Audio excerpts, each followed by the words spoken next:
ஆன்மீக அன்பர்கள் அனைவருக்கும் தெய்வீக எண்ணங்கள் யூடியூப் சேனலின் சார்பாக அன்பான வணக்கங்கள். இன்னைக்கு நம்ம தெய்வீக எண்ணங்களில் பார்க்கக்கூடிய மிகவும் ஒரு முக்கியமான பதிவு, காலையில் எழுந்தவுடன் இந்த 2 பொருட்களை தொடக்கூடாது. இந்த 2 பொருட்களை தொட்டால் உங்களுடைய கையில் இருக்கின்ற காசு கரைந்து கொண்டே இருக்கும். அதனால் இந்த 2 பொருட்களை தொடாதீர்கள். தொடக்கூடாத பொருட்கள் என்ன? எந்த 2 பொருட்களை பார்த்தால் நமக்கு செல்வம் சேர்ந்து கொண்டே இருக்கும், தொட்டால் செல்வம் சேர்ந்து கொண்டே இருக்கும், இதை பற்றி தான் இந்த பதிவில் தெளிவாக விரிவாக பார்க்க போகிறோம். பதிவை தொடர்ந்து கடைசி வரைக்கும் பார்த்து பயன்பெறுங்கள். தெய்வீக எண்ணங்கள் சேனலை இப்போ தான் நீங்கள் முதல் முறையாக பார்க்குறீங்கன்னா கீழே இருக்கிற சப்ஸ்கிரைப் பட்டனை கிளிக் பண்ணிக்கோங்க, பக்கத்தில் இருக்கிற பெல் பட்டனையும் கிளிக் பண்ணிக்கோங்க. தினம்தோறும் ஒரு ஆன்மீக தகவல் கொடுக்குறேன், அது உடனே நோட்டிஃபிகேஷனாக வரும், நீங்களும் பார்க்கலாம். தினம்தோறும் காலையில் எழுந்த உடனேயே நம்ம செய்கின்ற செயல்கள் மூலமாக அன்றைய நாள் நமக்கு நல்லபடியாக இருக்கும். அது உடற்பயிற்சியாக இருக்கட்டும், அது பூஜைகளாக இருக்கட்டும், நல்ல பலன்களை நமக்கு பெற்றுத்தரும். காலை நேர பழக்கம், நம்ம இந்த விஷயங்கள் எல்லாம் சரியாக செய்தால் தினமும் நம்மளால் பணத்தை ஈர்க்க முடியும். கையில் தாராளமாக பணம் இருக்கணும், பணம் புழங்கணும் அப்படின்னு தான் எல்லோருக்கும் ஆசை இருக்கும். பணம் உங்களை தேடிக்கொண்டே வந்து இருக்கணும் அப்படின்னு தான் எல்லோருமே நினைப்பீங்க.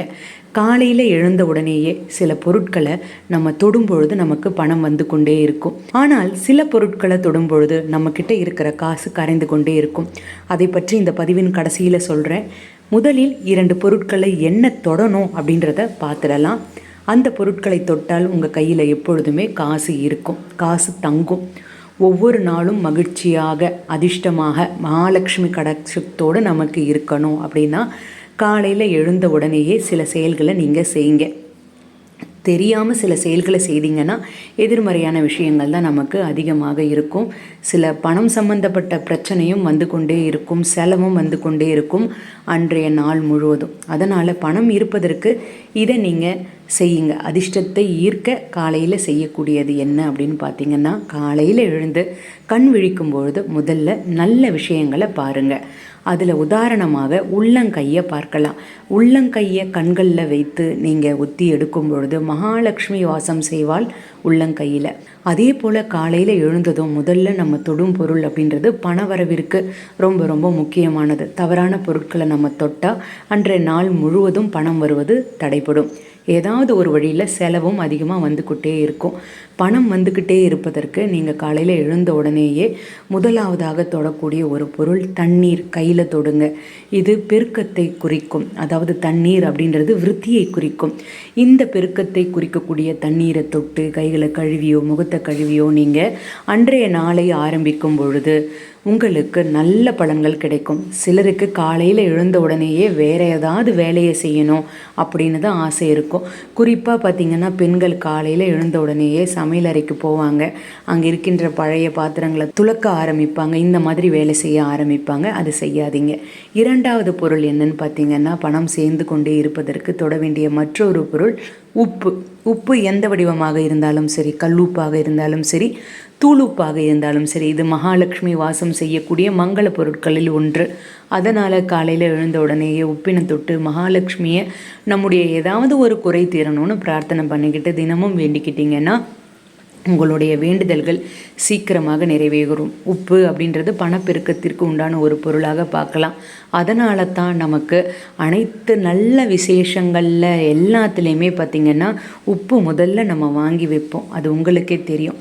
சரி, நம்ம தொடக்கூடிய பொருட்களை பார்த்துட்டோம். இந்த விஷயங்களை செய்தால் நமக்கு நல்லது கிடைக்கும் அப்படின்னு. சரி, இந்த 2 பொருட்கள் மட்டும்தானா அப்படின்னா இல்லை. இயற்கை காட்சிகளில் இருக்கின்ற படங்களை தொடலாம். சிரித்த குழந்தைகள் படம் இருந்தால் அதை தொடலாம். அதே மாதிரி சுவாமி படங்களை தொடலாம். இதெல்லாம் காலையில் எழுந்த உடனே தொடக்கூடிய பொருட்களில் ஒன்று. காலையில் எழுந்த உடனேயே தொடக்கூடாத பொருட்களில் முக்கியமானது என்ன அப்படின்றத ஒவ்வொன்றாக பார்க்கலாம். அதில் 2 பொருட்களை சொல்கிறேன். அரிசி முதலில் முக்கியமான விஷயம். இது மகாலட்சுமி வாசம் செய்யக்கூடிய பொருட்களில் ஒன்று தான். இருந்தாலும் இதற்கு ஈர்ப்புத்தன்மை அதிகமாக இருக்கும். இதனால் உங்கள் கையில் இருக்கக்கூடிய லக்ஷ்மி கடாட்சத்தை முழுவதுமாக ஈர்த்துவிடும். அதனால் எழுந்த உடனேயே அரிசியை தொட்டிங்கன்னா கையில் இருக்கிற காசை இது ஈர்க்கும், இது இழுத்துவிடும். மறந்தும் கூட காலையில் எழுந்த உடனேயே நேரடியாக சமையலுக்கு அரிசி எடுத்து நீங்கள் பயன்படுத்தக்கூடாது. நான் சொன்ன சில விஷயங்களை செய்துட்டு அப்புறம் செய்யுங்க. அடுத்தது தொடக்கூடாத மற்றொரு பொருள் புளி. இது மங்கள பொருள் அப்படின்னாலும் எளிதில் கரையும் தன்மை கொண்ட ஒரு பொருள் அப்படின்றதுனால கையில் இருக்கிற காசையும் இது சீக்கிரமாக கரைய வைத்திரும். அப்படின்றதுனால நீங்கள் புளி நம்மளாக கரைப்போம், அது உங்களுக்கு தெரியும். அதனால் அந்த மாதிரி காசு நம்மளால் அது கரைந்து விடும். அப்படின்றதுனால நீங்கள் அதையும் தொடாதீங்க. இதை பற்றிய ஏற்கனவே பதிவு நான் போட்டிருக்கேன் நம்ம சேனலில். சமையலறையில் செய்யக்கூடாத 5 தவறுகள் என்ன அப்படின்றது ஏற்கனவே நம்ம சேனலில் பதிவு இருக்குது. இது வரைக்கும் பார்க்காதவங்க அதையும் பாருங்கள். கல்லுப்பு வைக்கக்கூடிய சரியான இடத்தை பற்றியும் இருக்குது சேனலில். சமையலறையில் கல்லுப்பு எந்த இடத்துல வைத்து பயன்படுத்தணும் அப்படின்றது அதையும் பார்த்து பயன்பெறுங்கள். இந்த 2 விஷயங்களை காலையில் எழுந்த உடனேயே சரியாக செய்யும் பொழுது நல்ல பலன்களை நீங்கள் பார்க்கலாம். பணவரவு இருந்து கொண்டே இருக்கும், காசு வீண் செலவாகாது, காசு கரைந்து போகாது, பணம் அதிகமாக வர ஆரம்பிக்கும்.